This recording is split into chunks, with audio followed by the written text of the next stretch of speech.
Palavra da Verdade, com Hernandes Dias Lopes. Abra sua Bíblia comigo, por gentileza, no livro de Apocalipse, capítulo 20. Apocalipse, capítulo 20, versos de 1 a 15. Apocalipse 20, de 1 a 15.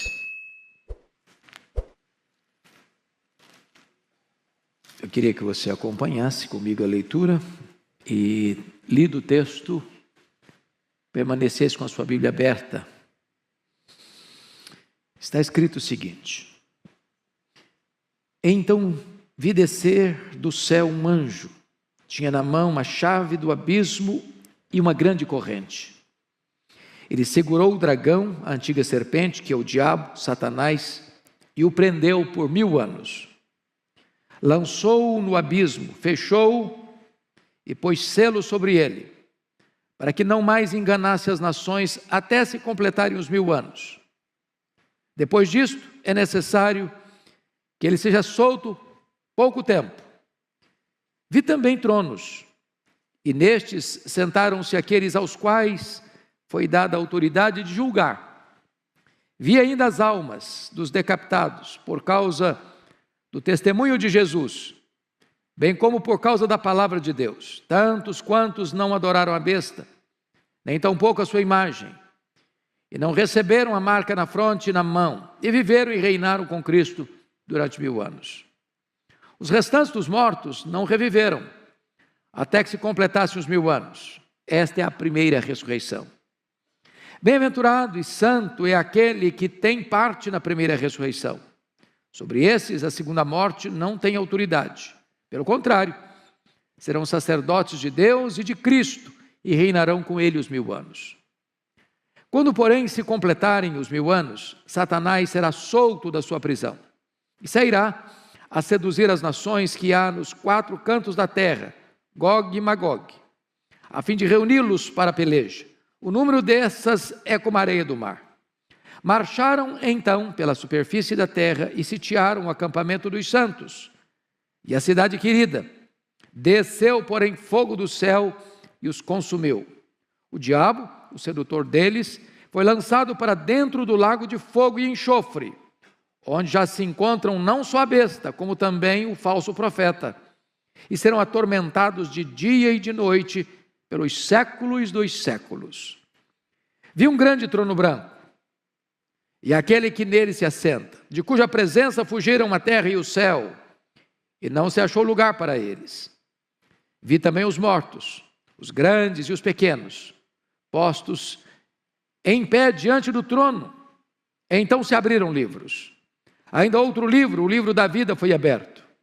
E os mortos foram julgados, segundo as suas obras, conforme o que se achava escrito nos livros. Deu o mar os mortos que nele estavam. A morte e o além entregaram os mortos que neles havia. E foram julgados, um por um, segundo as suas obras.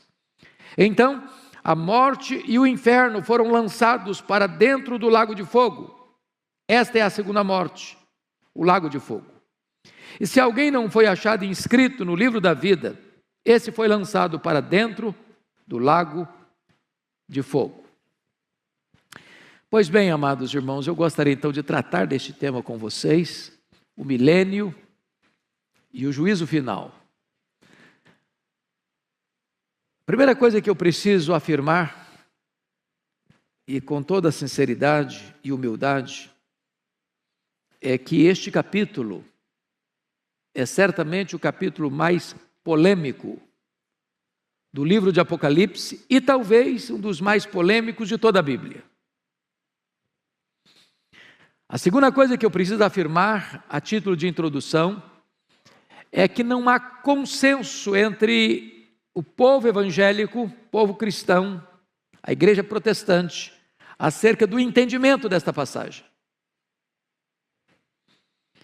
Por exemplo, os chamados pré-milenistas entendem que o milênio relatado neste capítulo sucede cronologicamente ao registro do capítulo 19, que fala da segunda vinda de Cristo.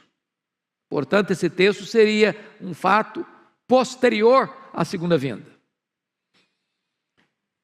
Para os amilenistas, que entendem que o livro de Apocalipse não é um livro que segue uma linha cronológica linear, que parte do ponto 1 ao ponto 10, ou ponto 0 ao ponto 10, mas que o livro de Apocalipse, ele é entendido em sessões paralelas e progressivas, e que as mesmas verdades são apresentadas em telas diferentes.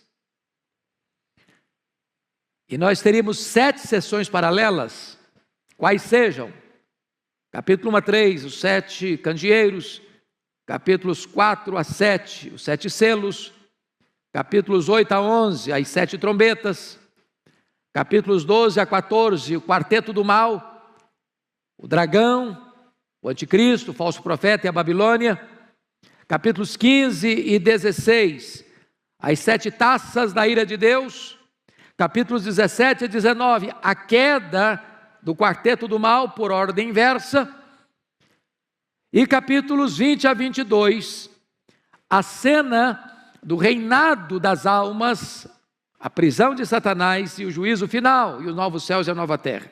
De tal forma que, na perspectiva amilenista, o capítulo 20 não sucede cronologicamente ao 19, mas retorna à primeira vinda de Cristo. Como o capítulo 11, por exemplo, encerra com a segunda vinda, e o capítulo 12 começa com o nascimento de Cristo. Então, é preciso entender que, para a perspectiva que eu vou abordar com os meus amados irmãos, o milênio não é algo que sucederá à segunda vinda, mas o milênio ocorre como um número simbólico que é uma descrição de todo o período entre a primeira e a segunda vinda de Cristo. A interpretação de um milênio literal enfrentaria algumas dificuldades que eu gostaria de levantar. Primeiro, nós não encontramos essa ideia em nenhum dos 4 evangelhos. Nós não encontramos essa ideia em nenhuma das cartas de Paulo. Nós não encontramos essa ideia em nenhuma das cartas gerais. Nem no livro de Hebreus, nem em Tiago, nem em Pedro, nem em João, nem em Judas. Portanto, a ideia de um milênio literal não é respaldada pelo Novo Testamento, apenas aparece aqui em Apocalipse 20. Segundo, o milênio fala de Cristo reinando fisicamente neste mundo. Essa é a ideia que se tem de milênio, quem pensa no milênio literal. Mas a Bíblia toda nos informa que o reino de Cristo não é político, não é físico, não é terrenal, mas é um reino espiritual. O meu reino não é deste mundo, disse Jesus. Terceiro, a ideia de um milênio na terra restabelece a ideia da preeminência dos judeus e reintroduz aquela distinção entre judeus, Israel e igreja. E parece-nos que é muito claro isso, e está posto isso lá em Efésios capítulo 2, que agora não tem mais essa distinção entre Israel e igreja.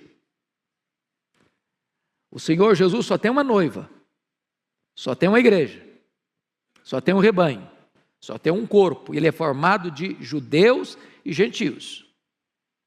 Então não tem essa ideia de restabelecer Israel, como se a igreja fosse apenas um parênteses na história.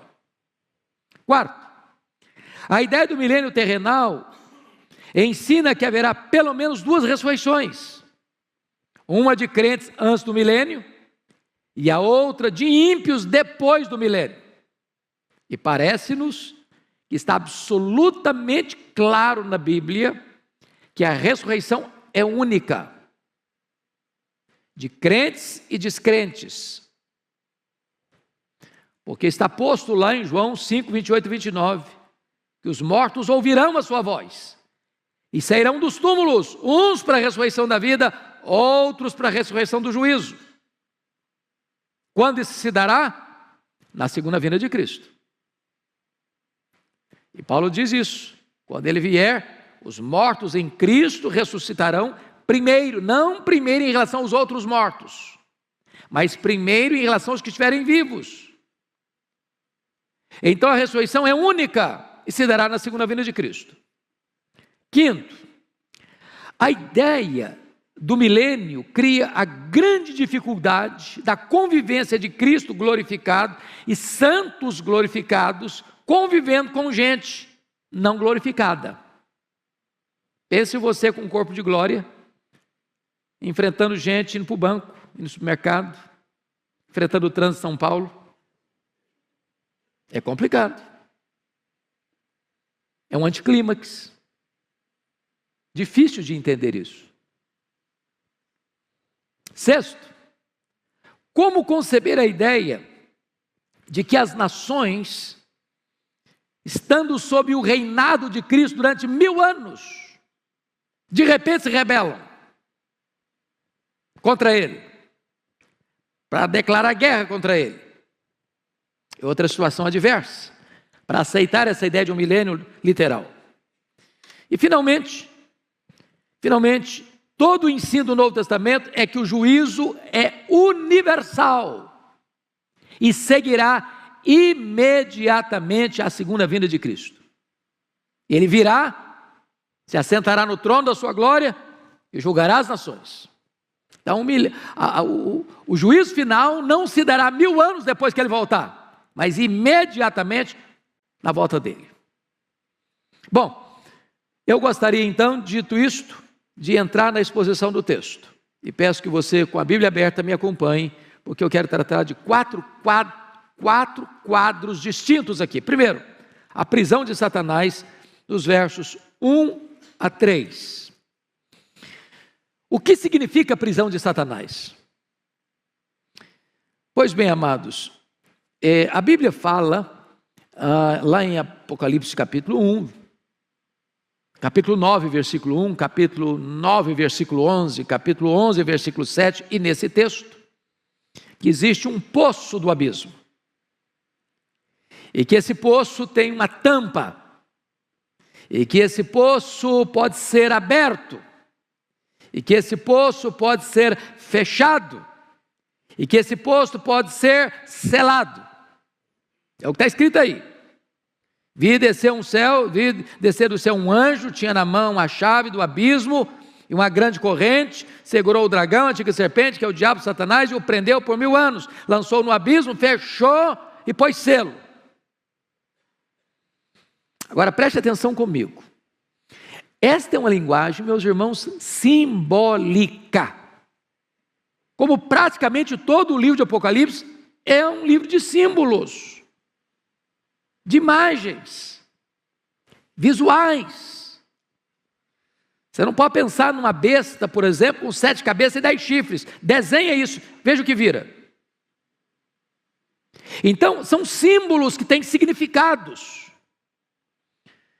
Se o diabo é um espírito, ele é, porque os anjos são espírito, e o diabo é um anjo caído. Você não prende um espírito com a corrente.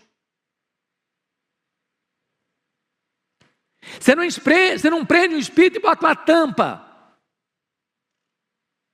O que significa isso? Significa que esse ser maligno, que é o diabo, que é Satanás, que é a antiga serpente, ele tem sua autoridade e seu poder restringidos. Essa é a ideia da prisão de Satanás.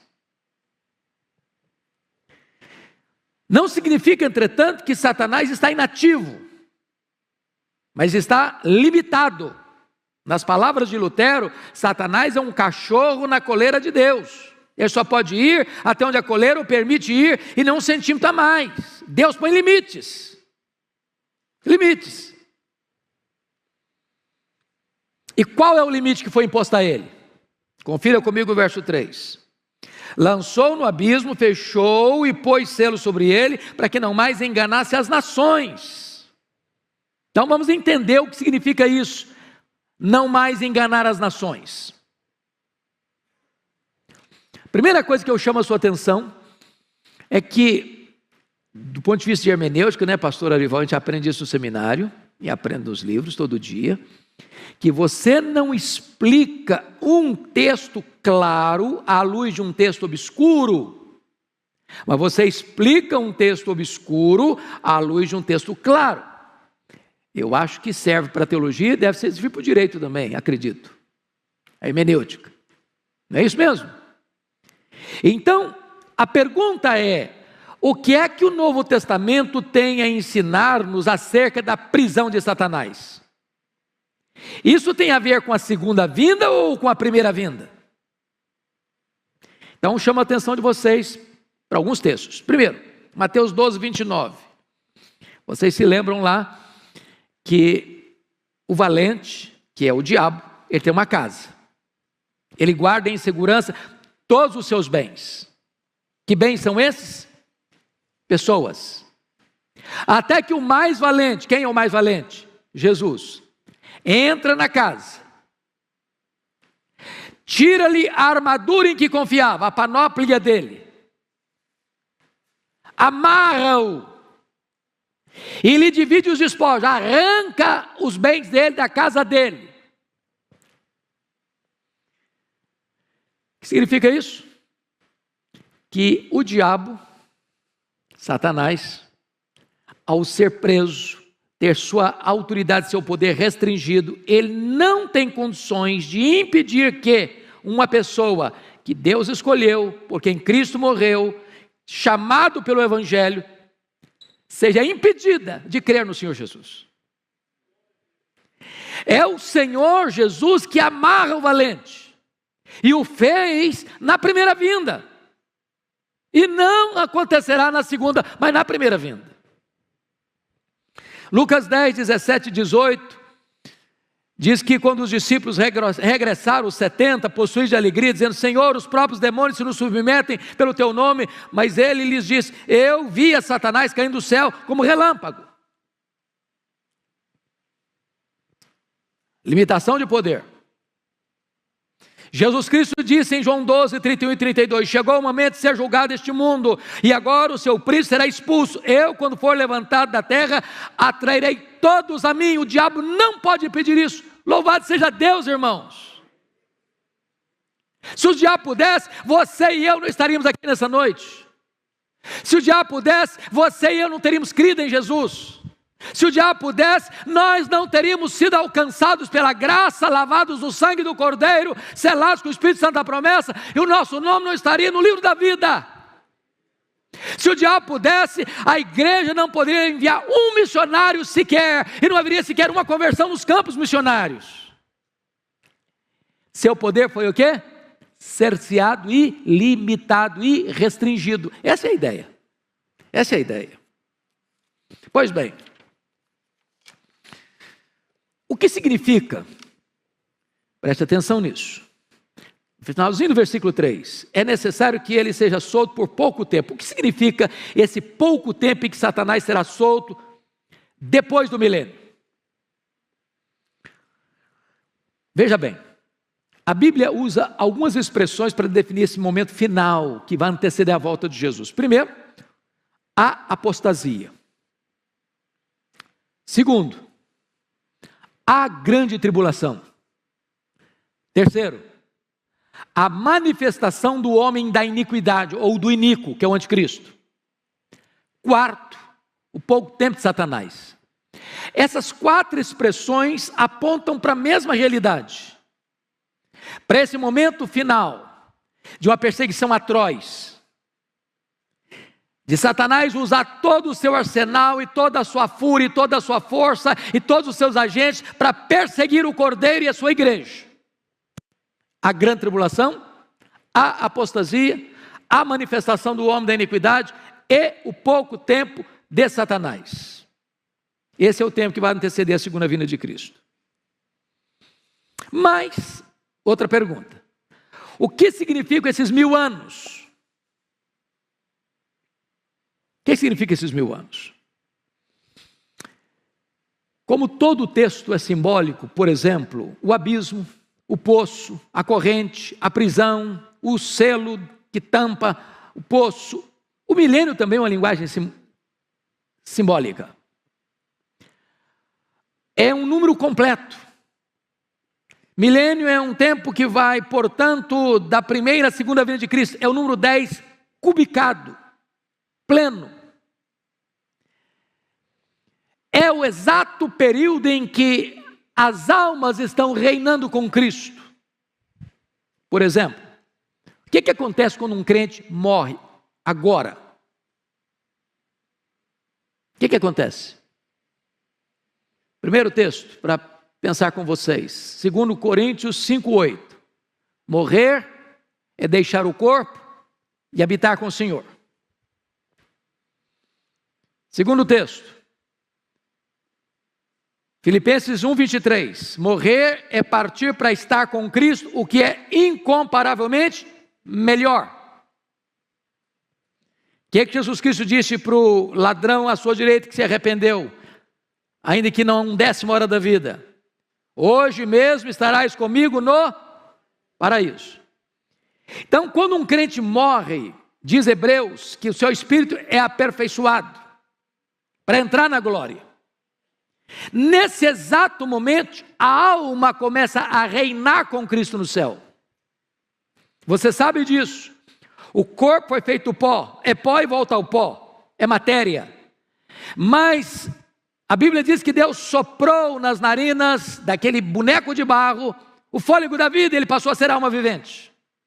O que é a morte? A palavra morte significa separação. Quando uma pessoa morre, o que acontece? A alma dela ou o espírito dela separa do corpo. O corpo era pó, volta ao pó. Esta alma sobrevive sem o corpo não sobrevive sem a alma. A alma não é aniquilada. A alma não desencarna e reencarna de novo. A alma não vai para purgatório. A alma não fica dormindo. A alma do crente imediatamente vai para o céu e começa a reinar com Cristo. Nós chamamos esse período de período intermediário. O que é período intermediário? Que vai da morte à ressurreição. Está lá no céu. O Abel, por exemplo, foi o primeiro a morrer, sua alma dele está lá, o corpo dele está não. O corpo dele aguarda a segunda vinda de Cristo para ressuscitar. E de todos os demais. Então, esses 1000 anos, meus amados irmãos, é o período completo entre a primeira e a segunda vinda de Cristo. Vamos para o segundo ponto agora, o reinado dos salvos com Cristo no céu. Já estamos entrando nele, vamos de novo. Versículos 4-6, confira comigo, versículo 4, por favor. Vi também tronos, e nesses sentaram-se aqueles os quais foi dada a autoridade de julgar.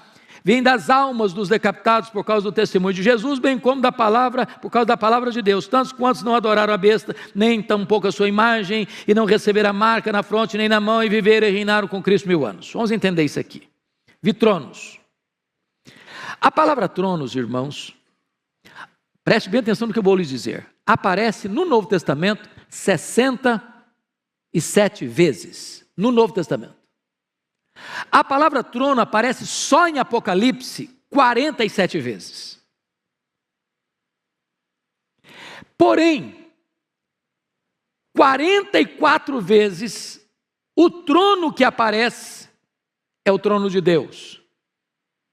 E todas as 44 vezes que o trono de Deus aparece, sabe onde ele está? No céu. Só 3 vezes o trono aparece na terra. 2:13, 13:2 e 16:10. E todas as 3 vezes que ele aparece na terra, ele é o trono do anticristo e o trono do diabo. Portanto, esse reinado aqui de 1000 anos não é na terra. Não é na terra. Não é um milênio aqui. Ele está tratando desse período em que as almas, não são os corpos, são as almas que estão reinando. Estão reinando. Aquelas mesmas almas lá do capítulo 6, versículo 9, que estão debaixo do altar clamando. Até quando, Senhor?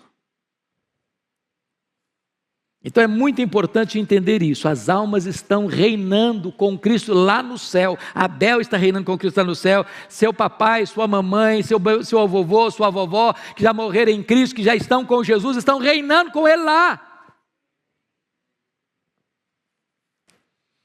Qual é a missão daqueles que estão reinando com Cristo lá?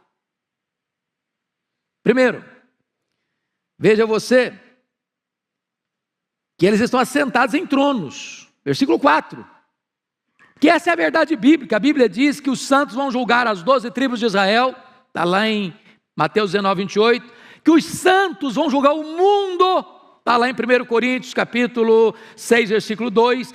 E vai julgar os anjos. Está lá em 1 Coríntios, capítulo 6, versículo 2. E Jesus prometeu à igreja de Laodiceia o seguinte: ao vencedor dar-lhe-ei sentar-se comigo no meu trono, como eu venci, sentei com meu Pai no seu trono. Então você e eu vamos assentar em tronos, para julgar. Julgar quem? As 12 tribos de Israel, o mundo e os anjos. Obviamente os anjos caídos. Eles participarão, portanto, da glória de Cristo lá no céu. Então, quem está lá? Os mártires e todos aqueles que morreram, vejam vocês, por causa do testemunho de Jesus, bem como por causa da palavra de Deus, todos os crentes. Todo crente que morreu está com Cristo lá no céu, reinando, aguardando certamente a segunda vinda de Cristo, quando haverá a ressurreição, e então um corpo de glória se unirá com esta alma que já está glorificada, para estar para sempre com o Senhor. Mas vamos a outra coisa, importante aqui, versículos 5 e 6 agora. Os restantes dos mortos não reviveram, até que se completasse os 1000 anos, esta é a primeira ressurreição. Bem-aventurado e santo é aquele que tem parte na primeira ressurreição. Que ressurreição é essa? Que primeira ressurreição é essa? É muito importante entender isso. Irmãos, quem nasce 2 vezes, morre uma vez só. Quem nasce uma vez só, morre 2. Explicando. Quem só nasceu fisicamente e não nasceu da água e do Espírito, morre fisicamente e morre eternamente. É a segunda morte.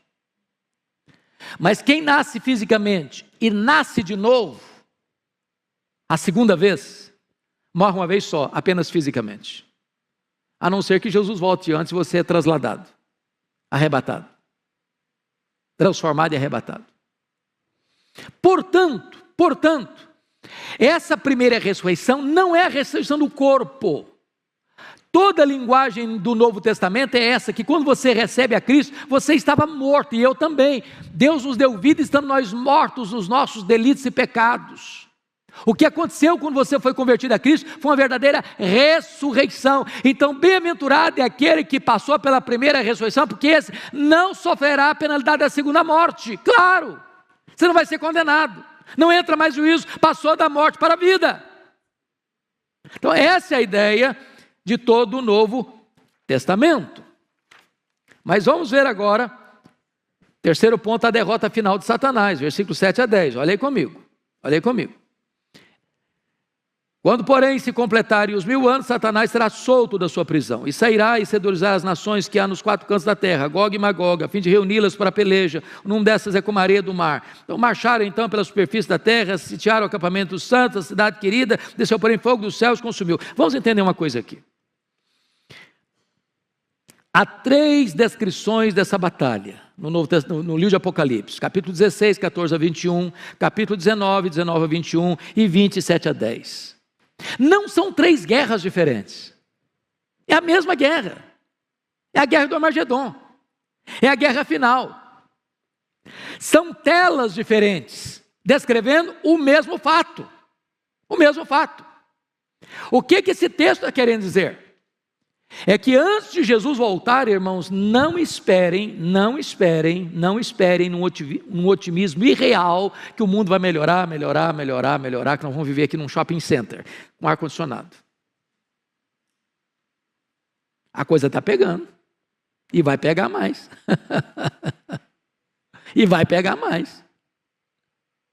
Espera tempo fácil não.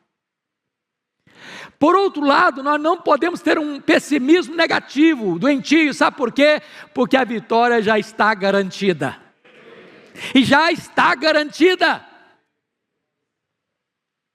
Irmãos, o final da história já está escrito, e a vitória é do Cordeiro e da sua igreja. Pode o diabo espernear, pode o inferno se agitar, pode o mundo fazer confusão, pode todo mundo virar e perseguir a igreja, e massacrar a igreja, e torturar a igreja, e prender os crentes, e matar os crentes. A vitória já está selada. Bendito seja Deus. Pois bem, amados, agora vamos para a cena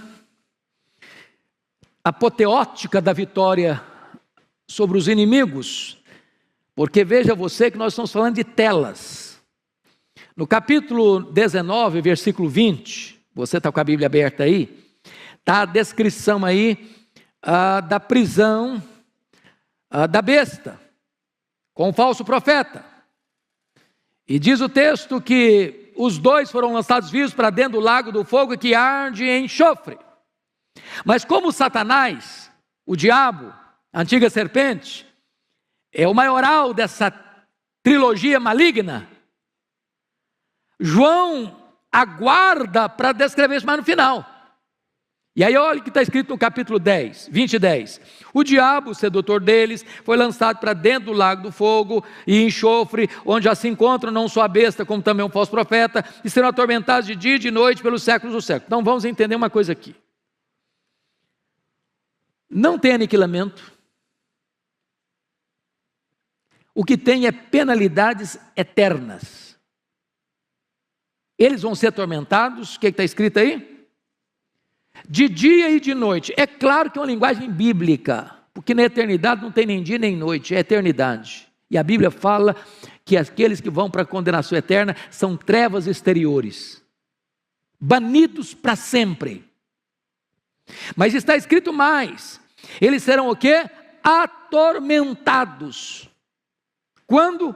Pelos séculos dos séculos. Entenda isso, que o diabo não é rei nem no inferno. Ele vai ser atormentado no lago de fogo para sempre e sempre e sempre. Então tem muita gente enchendo a bola do diabo como se ele fosse o comandante, que ele mandasse, que ele reinasse, que lá ele faz... Não, ele vai ser atormentado. Bom, agora vamos para a cena do juízo final, versos 11 a 15, que é o último ponto que eu quero destacar. Primeiro, Cristo se assenta no trono como juiz. Olha o verso 11. Vi um grande trono branco. Obviamente, grande porque é o trono do universo. Julgar todas as nações.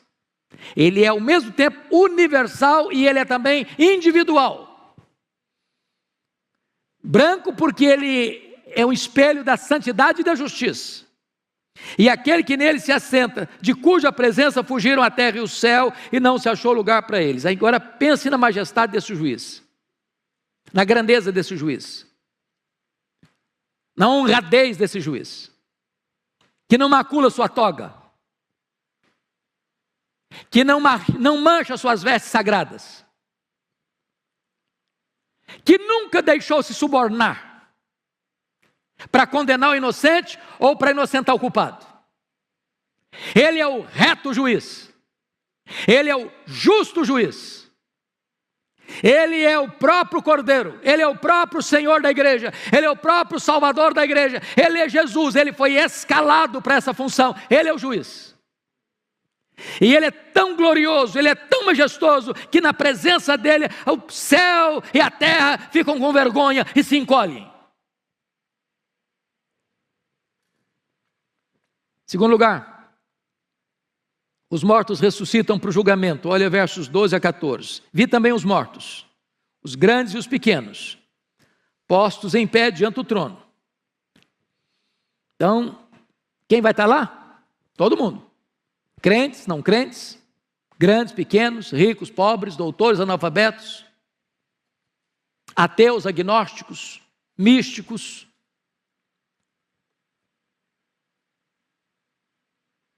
filósofos, pensadores, religiosos, todos estarão lá, de pé, para escutar a sentença. Que mais? Confira comigo. Então se abriram livros, E ainda outro livro, o livro da vida foi aberto, e os mortos foram julgados segundo as suas obras, conforme o que se acha escrito no livro. Então, vamos entender isso aqui, meus irmãos, vamos entender isso aqui. É universal, mas é individual. Cada um vai ser julgado com justiça, porque é o que estiver escrito nos livros. Não vai ter invencionice lá, não vai ter acusação falsa lá, não vai ter, não, mas não é bem assim, não foi isso que aconteceu. Está escrito. Está escrito. O que está escrito? O que está registrado lá nesses livros que vão ser abertos? Primeiro, as nossas palavras. Vamos dar conta no dia do juízo por todas as palavras frívolas que proferimos. Nesse quesito, quem se salva? Ninguém. Deixa eu só fazer um checklist breve e rápido aqui. Alguma vez você já falou mal dos outros? Já espalhou fake news também? Você já xingou alguma vez? Já contou alguma piadazinha meio sem graça? Ficou com vergonha depois, mas contou? Já se destemperou emocionalmente, já perdeu o controle emocional, já falou asneira? Bom, se você falar para mim que nunca, eu vou duvidar da sua honestidade. Então, nesse quesito, culpado. Segundo quesito, vai estar escrito lá no livro. Nossas obras. O que você fez, seu pai não viu, sua mãe não viu, sua mulher não viu, seu marido não viu, seus filhos não viram, seus amigos não viram, seu pastor não viu, sua igreja não viu, nem a lei viu. Você fechou a porta do quarto, apagou a luz. Mas Deus estava lá.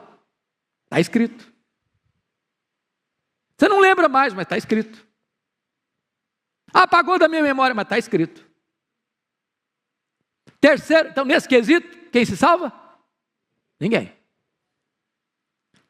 Terceiro quesito do julgamento. As nossas omissões. Se você sabe que deve fazer o bem e não faz, você está pecando. Diz a Bíblia que se você guardar toda a lei e tropeçar num único ponto, você é culpado da lei inteira. Sabe por quê? Porque a lei exige de você perfeição. Perfeição. Maldito é aquele que não perseverar em toda a obra da lei para cumprir. Então você está dentro da sua casa, não falando mal de ninguém, não fazendo mal para ninguém, cometendo um pecado de omissão. Nesse quesito, todos culpados. Quarto elemento do julgamento, os livros vão ser abertos. Os nossos pensamentos. Deus vai julgar o segredo do coração dos homens. Passam pela sua cabeça mais de 10.000 pensamentos por dia. E se Deus quisesse nesta noite fazer o que fez lá na época de Daniel e botar nessa tela ali o que você e eu pensamos essa semana, nós sairíamos daqui com a cara coberta de vergonha. Nesse quesito, culpados. Qual é a pessoa que vai ser salva pelas obras? Quem vai ser salvo pelas obras? Ninguém. Ninguém. Mas veja você que então esse julgamento é o quê? Justo. Ninguém vai poder se espernear no tribunal de Deus. Não, eu mereço. Não, eu pratiquei o que é certo. Eu não mereço ir para o inferno. Não, merece sim. Merece sim. É justo. Não vai se tirar o mérito de ninguém. Mas todos são culpados. Todos pecaram e destituídos estão da glória de Deus.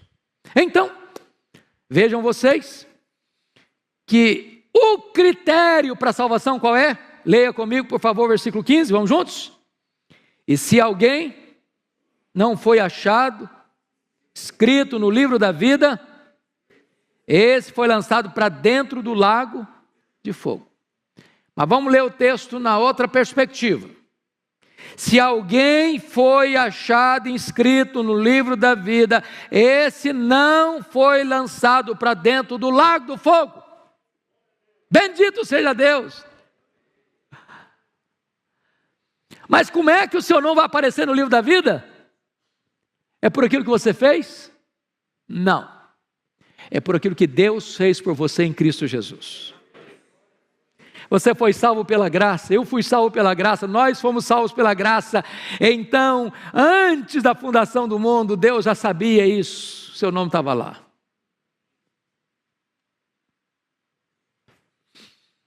E aí você, em vez de ser lançado no lago do fogo, você vai ser convidado para as bodas do Cordeiro. Vai entrar para uma festa que nunca mais vai acabar.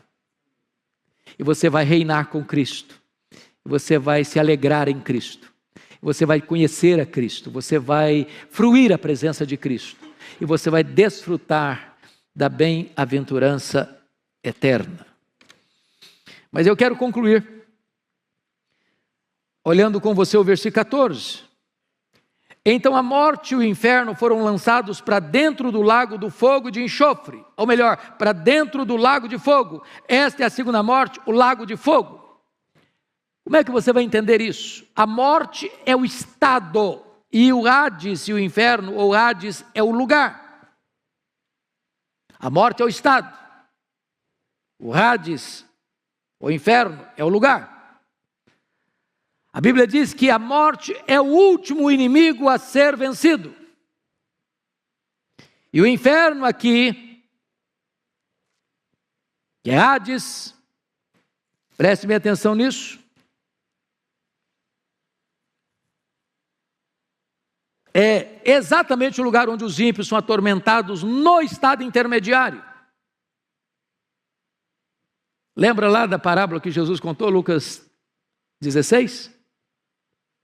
E o rico, no inferno, estando em tormento, clamou: Pai Abraão, manda Lázaro que molhe o dedo em água e bota aqui na minha língua para refrescar-me. Depois da segunda vinda e do juízo, não haverá mais separação entre corpo e alma, nem no céu, nem no inferno. E a vitória de Cristo sobre os seus inimigos será completa e final. Quem vai estar lá? 19 e 20, o anticristo e o falso profeta. 20 e 10, quem vai estar lá? O diabo. Quem vai estar lá? 20 e 14, a morte e o inferno. Quem vai estar lá? Finalmente, 20 e 15, todo aquele cujo nome não está escrito no livro da vida. Os que não creram. A próxima cena do juízo é esta: vi novo céu e nova terra, os quais habita a justiça. O tabernáculo de Deus vem habitar com o povo, com o seu povo, e nós estaremos para sempre com o Senhor, desfrutando das bem-aventuranças eternas. Irmãos, a palavra de Deus é tão linda, é tão rica, é tão majestosa e é tão consoladora para o nosso coração. E eu queria concluir hoje com uma pergunta, muito solene. E a pergunta é esta: você que está aqui hoje, que veio aqui hoje, você está preparado para este grande dia?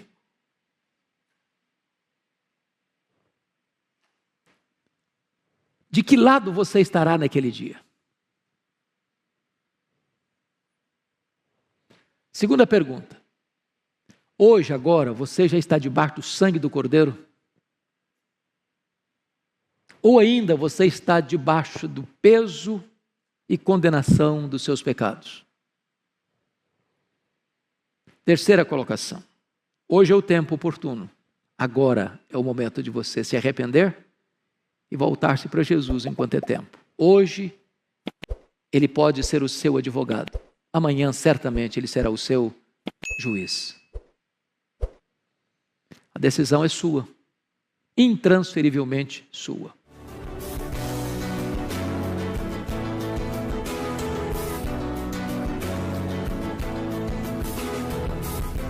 Palavra da Verdade, com Hernandes Dias Lopes.